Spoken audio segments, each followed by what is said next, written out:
Day number 4 is the foundation of promise. And on that day, when the kids come in, start and go through this and have them help you to remind all of us what each one of those days. Why did we start with the foundation of love? Who did we talk about? What happened on the day of forgiveness? And just building on that. Today's foundation is the foundation of promise. And we're going to start that day with a game. And you've got some some cards that have different pieces of construction equipment on it. And there's, I think, 8 or 12 of these. And you're going to lay them out in a pattern on the floor.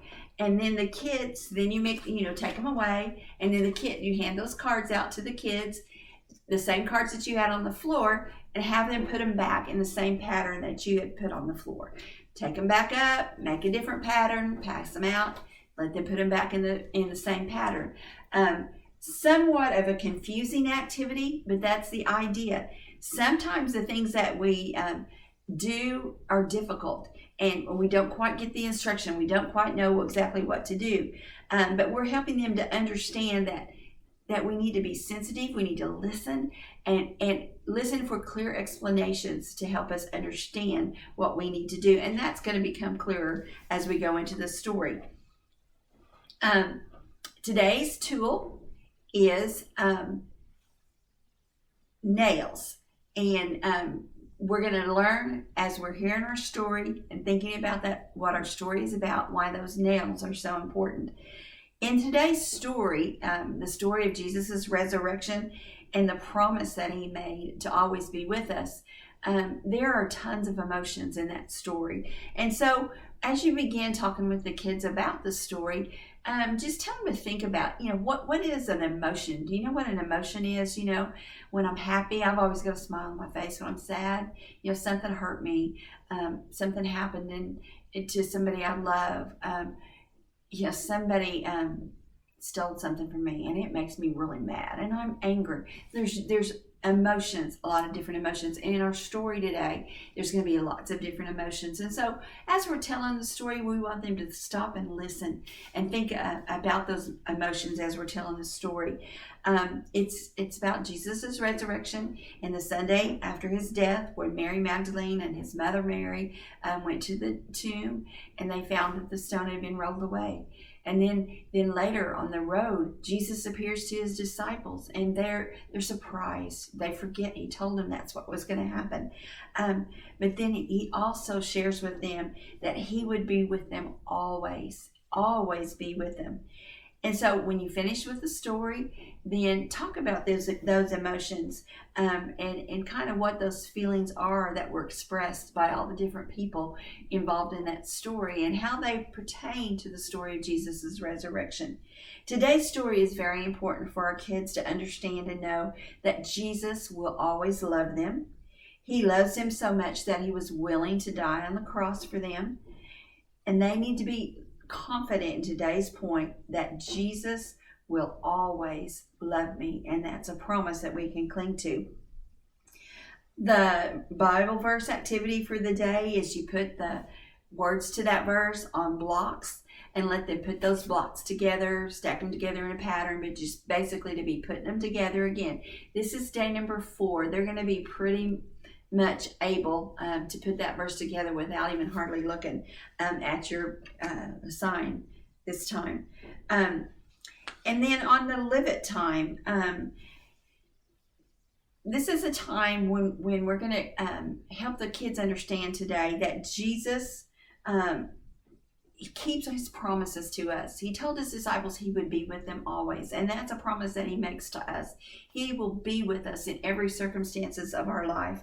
And so there in the People's Books, there are some verses that have promises there. Once again, you could come up with different ways of passing out those promises. Have those kids look up those verses and look at what the promise is in there and how they can claim that promise. And then they have an activity for us to do with our kids. And this is in our kit, and this is my pretend piece of wood right here. But it says, Jesus will always love me. And So what they suggest that you do is you have a piece of wood and you have these words and you nail them to that piece of wood. And then after you've talked about the story and you talked a little bit about the promises that they've looked up in the book, then they get a chance, each child gets a chance to hammer into these words. Jesus will always love me. Now, I'm always a little skeptical. I think that would be really fun. I've watched my grandchildren at the age of first and second graders, and a lot of times that hammer doesn't hit the nail. So if you choose to do this, do it in a very organized way. Maybe just one hammer. Maybe you have 2 or 3 sets of this so each kid has a chance to do it. But it just reminds them that Jesus died on the cross for them. He chose to do it, but he rose again, and he's always going to be with us. And it just helps to remind us that Jesus will always love us. And then we get looking at our bonus activities, the things that we're going to do extra for the day. The first one is building blocks, and it's the word always. And so you're going to read some things to the kids and have them make a choice about it. And when you read a situation, their response can be never, never, never, never, or their response can be maybe sometimes. Or their response can be, no, yes, I always do that. I always do that. So, never, never, maybe, always. And so, you're going to read the situation to them, and their response may be different with what you ask. And try to help them understand. Nobody's looking around to see how you're answering. We just want you to think about how you respond in these situations. I am always nice to my friends. Well, sometimes I always do everything my parents tell me to do. Sometimes it's just getting them to think that we don't need to make a promise that we can't keep. It's not always easy to do everything right. It's not always easy to always make the right decision in every situation, and we are going to mess up. But what they're going to discover is after you've played that game, these letters are all mixed up, and they're going to put them together. They're going to spell out this word that says it's the word always. And we can try really hard to obey everything our parents tell us to do. We can try really hard to be nice to our friends till they hurt our feelings. But what they get to understand from the story and everything you've done for that day is that Jesus will keep his promise, and he will always, always love us no matter what. So that's a real fun thing that kids can have a lot of fun with. And the second activity is see it with a flashlight, and you have cards of different pictures of things that you would find on a construction site, and they shine that flashlight through that card and it shows up. And so you're just kind of randomly doing that with the kids, and then they get to one and they shine their light through it and it's empty, and they shine their light through it and it's empty. Well, that tomb, what's on the front of that picture, they need to understand it's empty because Jesus kept his promise, and he will always love us.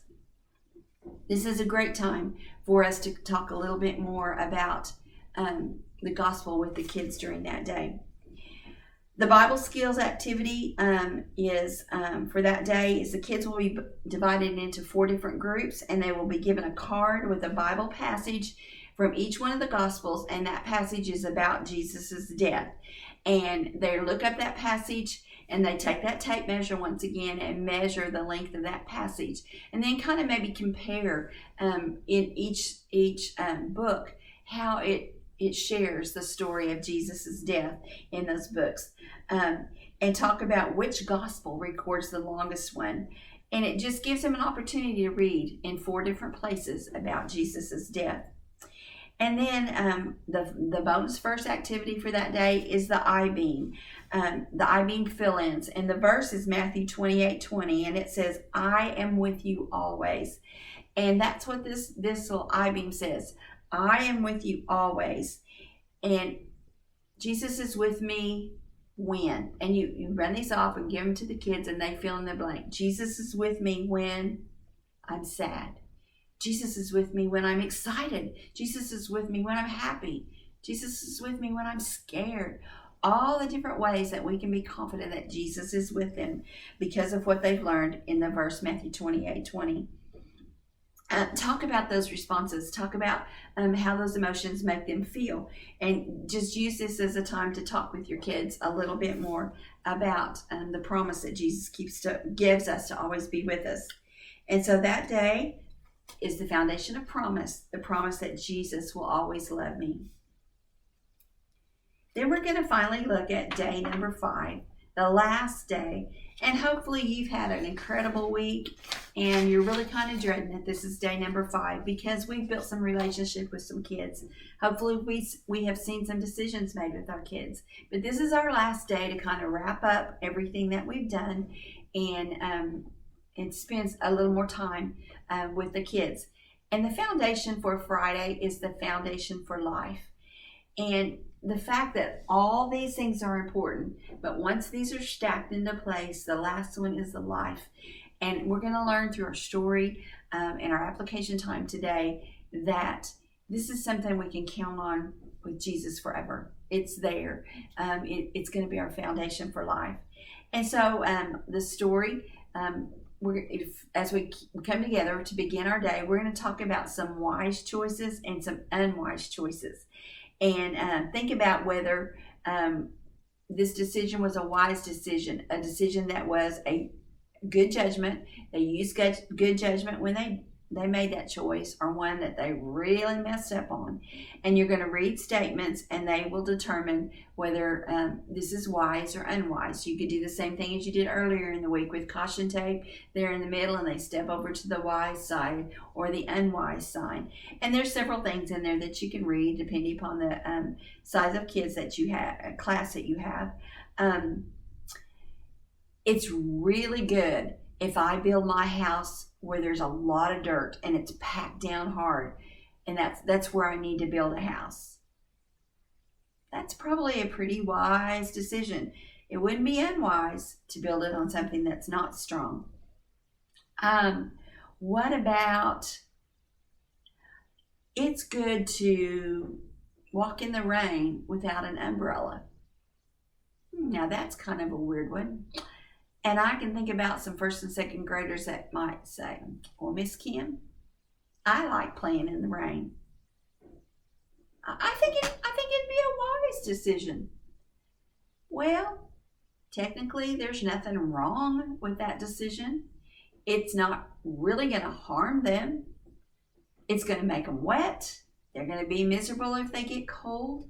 And they might not be able to get back in the car because they've got wet clothes on. Maybe they were headed somewhere important and now they're all drenched. What about if mom and dad say, it's raining, we've got umbrellas by the back door, everybody grab one, stay under an umbrella, and we'll stay dry on our way to church today. That mom gave them instructions of what she wanted them to do, and she expected them to make a wise decision. But I really want to play in the rain. It's not wrong, but it's not wise. And today we're going to talk about how we can make wise choices. And those are going to be the ones that really are the most effective ones for our life. The story today, the activity, the thing that you have in your tool bag for today is they tell you to have 2 bags of dirt. One of sand and one of dirt, and you put it in a Ziploc, you put it in a brown bag, and you're going to pass them around and have the kids smell them and try to guess what's in the bag by what they smell. I didn't try this. I don't really know. When I think of sand, I think of the ocean, and I smell the ocean. I don't know how sand really smells. The dirt, if it's muddy, maybe it smells a little like water. I don't know. I don't know how you would necessarily be able to smell the difference. And our story today is about the wise and the foolish builder. Well, I learned that song a long time ago. The wise man built his house upon the rock. The foolish man built his house upon the sand. So I think in my brown sacks, I need to have sand and I need to have rocks.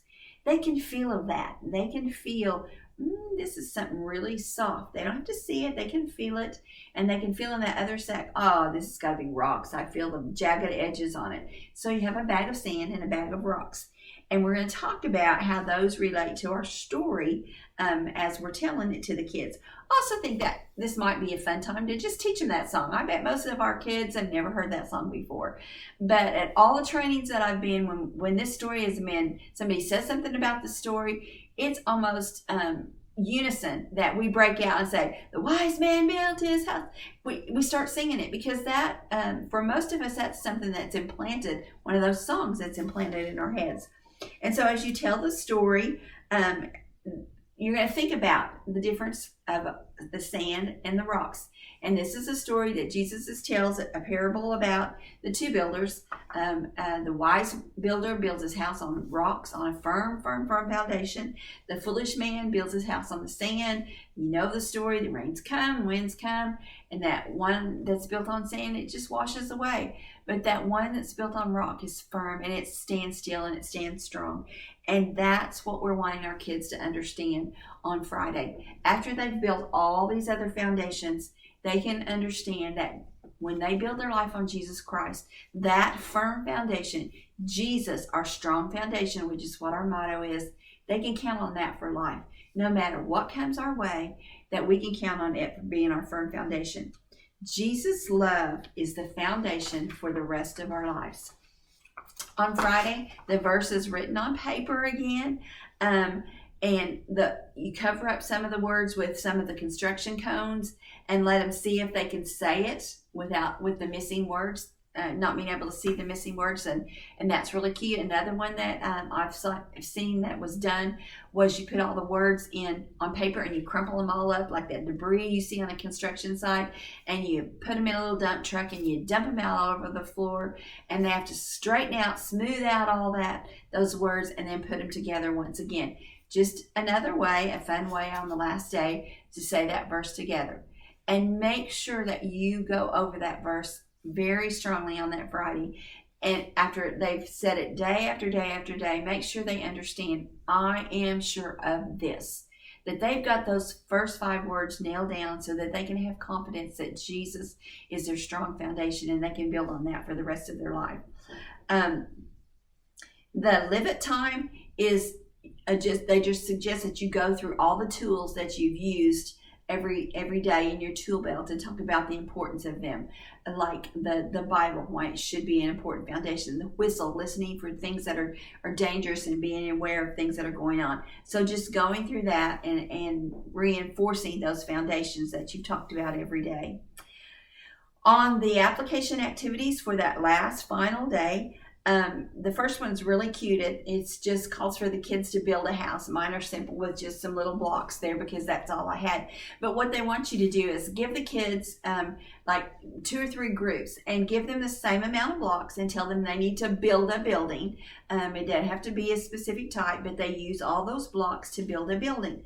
One group, if you've got a table in your room or some other type of a flat surface, send that group over to that table. Have them set that on that table and build their house, their building. Have the other group, the second group, take theirs and then go over to that chair that's over there in the corner and build theirs. And the third group, give them a piece of construction paper and put it down on the floor, and then have them take their blocks and build it up on top of there. And what you're going to see happen, they're going to make it. They're going to make their building. It's going to be okay. All of them are going to get it done. But then start and go over there and go to that one that was on the floor with that piece of cardboard underneath, and see if you can pull that cardboard out without that building crumbling. Is that foundation strong enough to stay in place?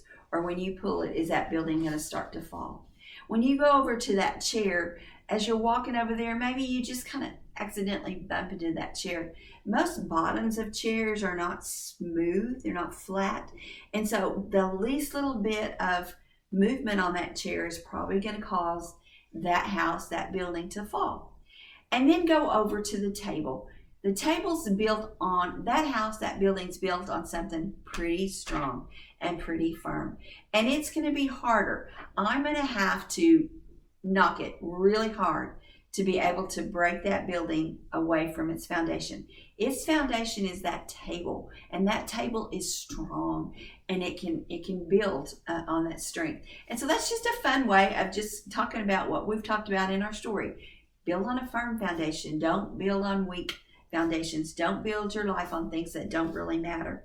The second one is I don't know if you probably can't see it here, but they want you to take the letters of all the promises: love, forgiveness, worth, promise, life, and put the letters on sticky notes or index cards.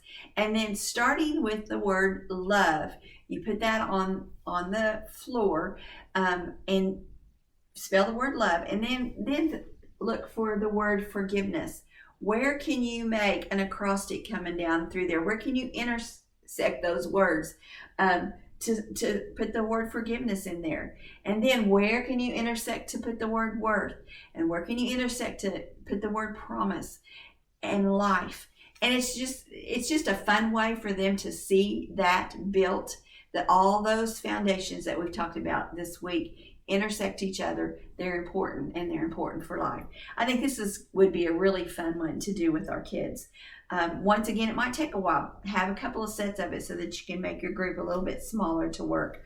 The Bible skills for that day are parables. There is a sheet in our stuff that we run off that has parables, and they're little houses, and you cut them apart. You give them the scripture reference. They look up the scripture reference, and then they find the parable that matches. Now, mine are the same color. They're going to go, oh, good, the pink goes together. But what if you make two sets and you split them up, and one has the color of the verse, and then it has the parable from the other color, and you just kind of mix and match them so that they aren't really obvious the way they are. They've used their Bible to look it up, and then they've talked about a parable. They've read those scriptures, and they've matched them together. And these are some parables that they'll most likely be familiar with. And the bonus verse for the last day is 2 Timothy 3:14, and it's the words to that verse are put together, and they want you to put a hole in the end of each one and hook those words together to form that verse, 2 Timothy 3:14.